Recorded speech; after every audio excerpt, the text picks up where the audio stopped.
موسیٰ نے اللہ سے سوال کیا نا کہ اللہ تو نے یہ موت اور زندگی کو کیوں بنایا؟ یہ کیا دنیا کا مقصد ہے کہ ایک بچہ پیدا ہوتا ہے، پیدا ہونے کے بعد ماں باپ اسے پرورش کرتے ہیں، بڑا کرتے ہیں، کوئی بچپن میں ہی انتقال کر جاتا ہے، کوئی جوانی تک رہتا ہے، کوئی بڑھاپے تک رہتا ہے، لیکن ایک وقت آتا ہے کہ اسے دنیا سے جانا ہوتا ہے، اسے رخصت ہونا ہوتا ہے۔ اس بات کا جواب اللہ نے قرآن میں بھی دیا ہے۔ اللہ تعالیٰ فرماتا ہے الذی خلق الموت والحیات لیبلوکم ایکم احسن عملا۔ اللہ فرماتا ہے ہم نے موت اور زندگی کو بنایا۔ ہم یہ سمجھتے ہیں کہ شاید بے فائدہ ہم پیدا کر دیے گئے۔ اچھا، یہ سوال جو تھا نا، یہ ہم نے دنیا میں جانا ہی نہیں۔ ہم نے کبھی کسی سے نہیں پوچھا کہ آخر یہ دنیا میں ہم آئے کیوں ہیں۔ دیکھو، ہر چیز کے پیچھے ایک وجہ ہوتی ہے، کوئی نہ کوئی وجہ ہوتی ہے نا۔ آپ یہاں آ کے بیٹھے ہوئے ہیں، اس کے پیچھے بھی کوئی وجہ ہے۔ ہم بات کر رہے ہیں، اس کے پیچھے بھی کوئی وجہ ہے۔ یہ موبائل کے پیچھے کور لگا ہوا ہے، یہ اس کے پیچھے بھی وجہ ہے۔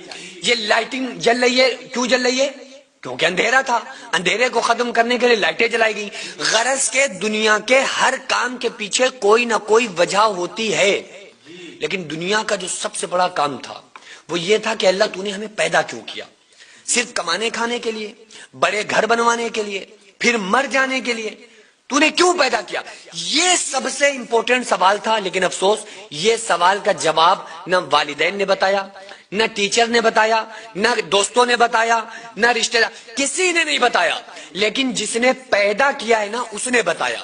اللہ نے فرمایا وَمَا خَلَقْتُ الْجِنَّ وَالْإِنسَ إِلَّا لِيَعْبُدُونَ، میں نے جنات اور انسان کو اپنی عبادت کے لیے پیدا کیا ہے۔ اور اللہ فرماتا ہے کہ اے میرے بندوں، تم سب دنیا میں ایک دوڑ لگا رہے ہو، اور اعلموا انما الحیات الدنیا لعب ولہو وزینۃ وتفاخر بینکم وتکاثر فی الاموال والاولاد۔ اے لوگوں، جان لو، سمجھ لو، یہ جو دنیا ہے نا، یہ زیب و زینت، آرائش، یہ آرامیں، یہ صرف تمہاری نظر کا دھوکہ ہے۔ دیکھو اللہ تعالیٰ کیسے سمجھا رہا ہے، کیسے پیار سے بتا رہا ہے کہ لوگوں یہ جو تمہیں نظر آ رہا ہے یہ حقیقت ہے ہی نہیں۔ اللہ نے قرآن میں مثال دے کر فرمایا کہ یہ دنیا جس کو تم دیکھتے ہو اور اس کو پانے کی خواب دیکھتے ہو اور اس کی طلب میں لگ جاتے ہو، یہ تو وہ دنیا ہے، ایسے ہے، اللہ قرآن میں فرما رہا ہے جیسے تم سڑک پہ راستے میں چلتے ہو تو تمہیں روڈ پر دور تمہیں پانی نظر آتا ہے روڈ پر، لیکن جب تم روڈ کے بالکل قریب پہنچتے ہو نا آگے، تو وہ پانی وہاں نہیں ہوتا، وہ پانی پھر اور دور ہو جاتا ہے۔ تو اللہ فرما رہا ہے اسی طرح سے تم دنیا کی طلب میں لگے ہوئے ہو، دنیا تمہارے ہاتھوں سے نکلتی جا رہی ہے اور تم دنیا کو پانے کی طلب میں دنیا کے پیچھے پیچھے دوڑتے جا رہے ہو۔ تو اللہ نے فرمایا زیب و زینت، آرائش جو دنیا میں عیش و عشرت دیکھ رہے ہو، اس کی کوئی حقیقت نہیں ہے۔ اللہ فرما رہا ہے تمہیں دھوکے میں ڈال رہی ہیں چیزیں، یہ مت کرو۔ یہ موت اور زندگی کو اللہ نے ایک مقصد کے لیے بنایا ہے، اور اس مقصد کا ذکر اللہ تعالیٰ نے سورہ ملک کی دوسری آیت میں کرتے ہوئے فرمایا الذی خلق الموت والحیات لیبلوکم ایکم احسن عملا، کہ اللہ فرماتا ہے ہم نے موت کو اور زندگی کو بنایا اس لیے تاکہ ہم دیکھیں گے، آزمائیں گے تم میں اچھے عمل کون کرتا ہے۔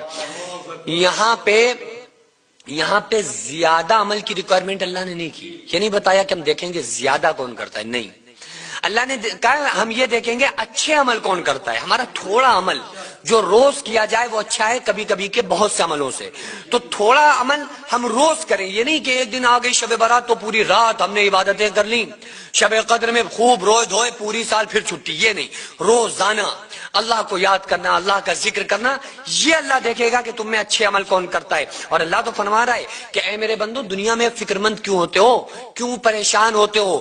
تم دیکھو اے میرے بندو، تم سب فقیر ہو۔ اللہ فرما رہا ہے کہ اگر تم مجھے پالو گے تو میرے خزانے تمہارے ساتھ ہوں گے، تو کیا ہوگا؟ تمہاری غریبی دور ہو جائے گی۔ اللہ فرماتا ہے اگر تمہارے پاس رہنے کے لیے گھر نہیں ہے، مکان نہیں ہے، تم اکیلے پڑ گئے ہو تو مجھے پالو۔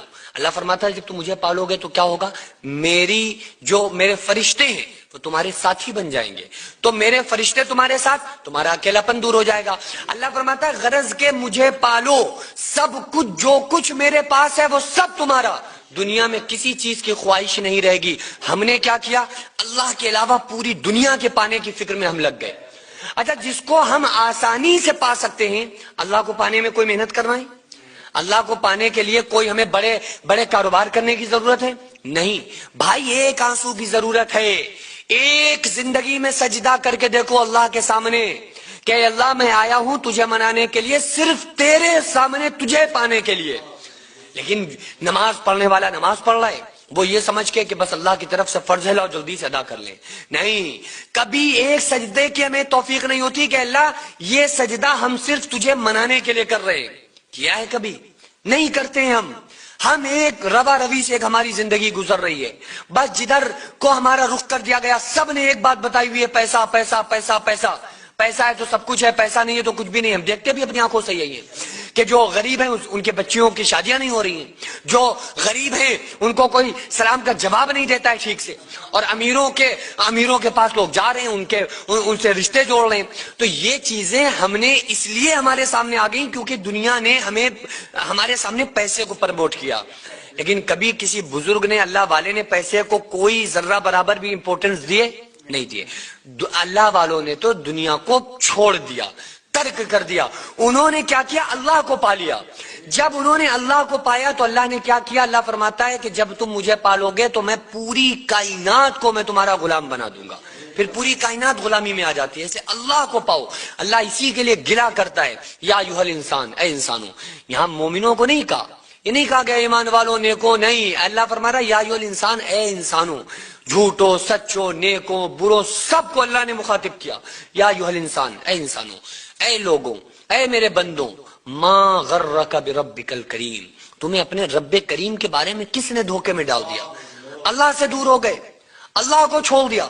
جاؤ اپنے رب کو پاؤ، اللہ کو پالو گے، اللہ کی طاقتیں تمہارے ساتھ ہوں گی، تمہاری کمزوری دور ہو جائے گی۔ اللہ کو پالو گے، اللہ کے خزانے آپ کے ساتھ ہوں گے، آپ کی غریبی دور ہو جائے گی۔ اللہ کو پالو گے، دنیا بھی اللہ کامیاب دنیا میں بھی بنائے گا اور آخرت میں بھی بڑے انعامات سے نوازے گا۔ وہ